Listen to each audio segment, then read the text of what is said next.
E aí, já pensou em ganhar muito dinheiro com um canal de corte igual esse daqui que você está assistindo? No primeiro link da descrição temos um aulão para você que quer começar um canal de cortes e faturar muito aqui na internet. Também teremos planilhas que irão te ajudar na hora de organizar a produção do seu canal. Tá esperando o quê? Assim, para você fazer uma guerra ou para você mobilizar as pessoas, você precisa de uma narrativa. E essa narrativa ela tem força se ela tem conexão histórica. Se ela tem conexão com o seu passado, se ela tem conexão com a sua psique, com a sua existência, com quem você é, com como você chegou onde você está. E existe uma conexão histórica dos russos lutarem contra os nazistas. E usar esse apelo emocional, né, psíquico, psicológico, é muito forte. Então, falar isso e falar assim, ou qualquer outra coisa, é menos impactante do que falar isso. Então, vamos falar isso. Tem alguma base na realidade? Então, vamos lá, vamos para a base da realidade. Existem neonazistas na Ucrânia? Existem. Existem neonazistas... Batalhão de Azov? Isso, coisa assim. Batalhão de Azov é um grupo neonazista. Esse grupo, ele nasceu em 2014, quer dizer, essa ascensão neonazista ucraniana, ela toma uma forma mais organizada em 14, quando a gente tem um presidente da Ucrânia que não quis fazer um acordo com a União Europeia, o Yanukovych, e que era mais alinhado com o Putin. E aí a população sai às ruas para protestar, derruba esse líder, ele foge para a Rússia e nesses protestos uma parte dos grupos organizados protestando eram neonazistas. Só que aí a gente tem que fazer um entendimento. Infelizmente, a maioria dos países do mundo, se não todos, tem neonazistas. Existem pessoas, grupos com ideias neonazistas.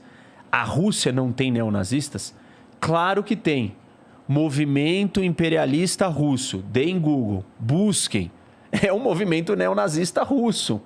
Ah, mas os russos não lutaram contra os neonazistas? Ah, mas o Putin não está falando que ele quer acabar com os neonazistas? Existe neonazista na Rússia? Existe. Aliás, qual a relação do Putin com esses neonazistas? É ambígua. Ele não gosta deles, mas às vezes ele serve algum propósito, ele deixa eles ali. Tipo assim, não é uma coisa, vamos perseguir. Às vezes ele persegue, mas às vezes ele também deixa eles existirem. Por que eu estou falando isso? Para a gente contextualizar que os neonazistas da Ucrânia estão lá e estão lutando. Mas o presidente da Ucrânia, como o Putin coloca, que é um neonazista, não é. Ele é um judeu. Não tem como você virar e falar que um judeu é neonazista. Não existe isso. Você não é casos raros, assim, patológicos. Assim, você é psicopata isso, né? Claro. Entendeu? É uma aberração Exatamente, sem tamanho. existem aberrações sem tamanho no mundo. Existe aberração para tudo. Exato. Ok. É uma aberração sem tamanho. Você dizer que um judeu é um nazista é um negócio assim, é um ataque profundo à identidade daquela pessoa, a não ser que você seja uma aberração completa mesmo, afetada e tal. Então, o presidente da Ucrânia é judeu. Então, óbvio que ele não é neonazista. E a Ucrânia foi o segundo país do mundo a ter, ao mesmo tempo, o presidente e o primeiro-ministro, né? Judeus. Isso. Então, assim, isso é muito interessante e mostra um pouco como não é verdade o que o Putin está falando. Uhum. A gente acabou de concluir aqui, não precisa ser um gênio para concluir que para o cara ser judeu e ele ser neonazista, ele tem que ser... completamente fora da casinha. Psicopata. Psicopata, ele não entender nada do que ele é e do que é o nazismo. Então dizer que o governo ucraniano financia o batalhão de Azov é uma fake news. É uma fake news. O batalhão existe? Tipo, que nível de financiamento? Como é que é? Assim, nós estamos falando de guerra, né? E aí na guerra, hoje, por exemplo, você está em guerra, você precisa sobreviver. Aí você fala assim, vamos liberar os presos para lutarem contra os russos que estão invadindo o nosso país? Coisa que está sendo feita, efetivamente. Eles são presos. Aí alguém vai falar assim, não, você não vai dar arma para eles. Eles cometeram crimes. E outros realistas, pragmáticos vão falar assim, mas nós estamos sendo exterminados, nós estamos sendo extintos, nós estamos sendo invadidos. A gente precisa de todo mundo que está do nosso lado lutar junto. E aí?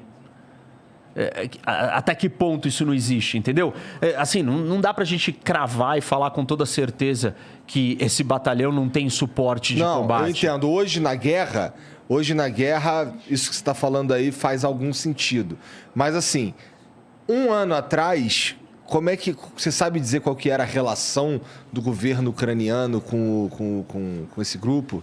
Olha, havia uma relação ali de... o presidente ucraniano, não. O presidente tem total controle sobre um governo e um país inteiro? Também não. Também não.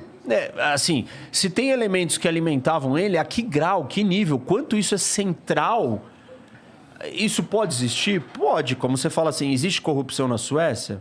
Existe. Existe corrupção em todo lugar.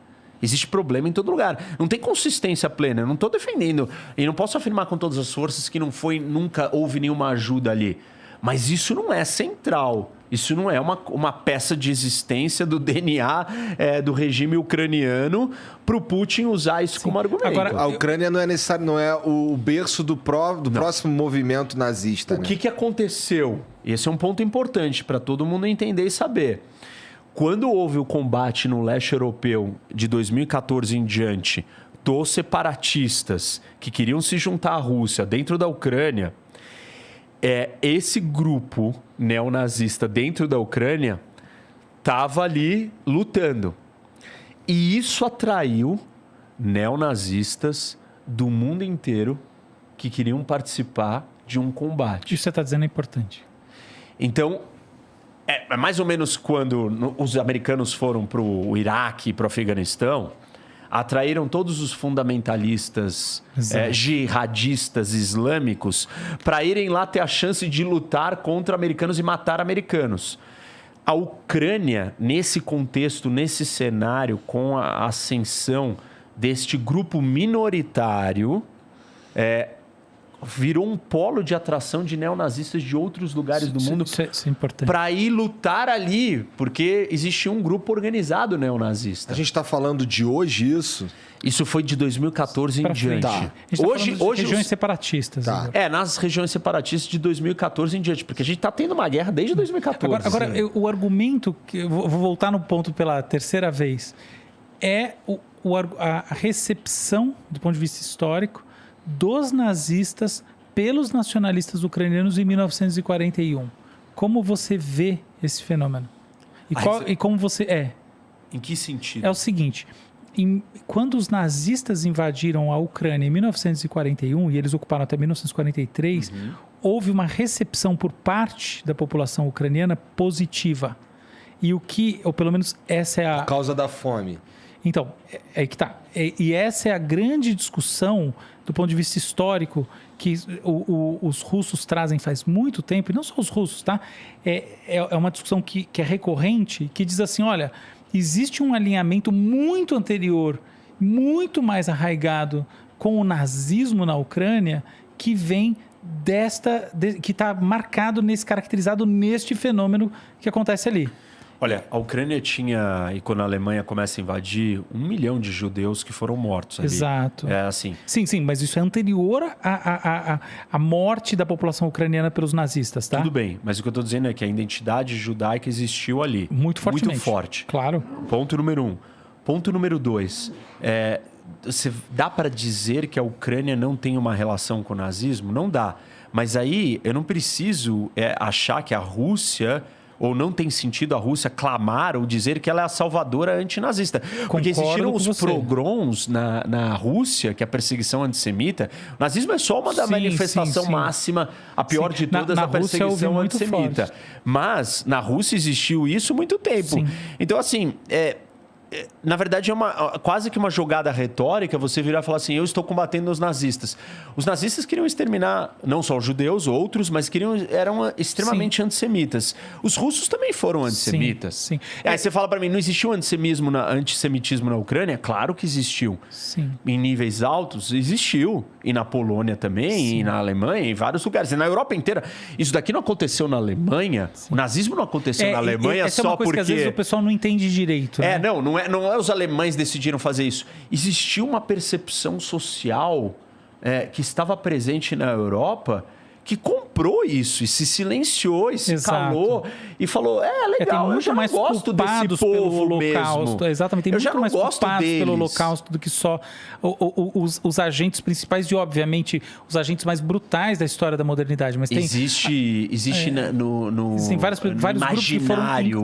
coniventes, inclusive no Brasil, né? Isso. O Brasil inclusive foi no um lugar onde recebeu vários dos ex-nazistas. Exato. Ser conivente com o nazismo no Brasil foi uma prática durante um bom tempo. Agora, fazer esse comentário sobre essa questão, como eu vejo quando me colocam esse ponto, é o seguinte: quando o Stalin estava buscando o exercício da hegemonia sobre a Ucrânia, em 32 e 33 aconteceu um fenômeno que hoje em dia é conhecido como Holodomor, que é o Holocausto ucraniano, que foi uma grande fome que matou mais de 3 milhões de pessoas e que foi originada, ou melhor, tem a ver, entre outras coisas, com o confisco das terras produtivas na Ucrânia e o uso da produção para exportação pela estrutura da União Soviética, obviamente controlada centralmente pela Rússia.